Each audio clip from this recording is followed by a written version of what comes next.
নমস্কার। আপনি আপনার জীবন এবং আপনি নিজে নানান রকম সমস্যা ভোগ করছেন। আপনি সবসময় নিজেকে ঝিমিয়ে ফেলছেন। আপনার ভিতরে একটা নেগেটিভ এনার্জি প্রবেশ করছে।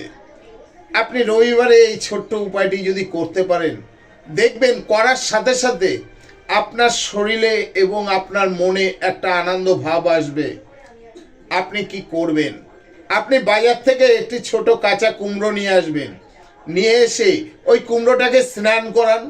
স্নান করানোর পরে দেখবেন আপনার বাড়ির আশেপাশে যদি কোনো মন্দির থেকে থাকে, সেই মন্দিরে কুমড়োটি দান করে দিন।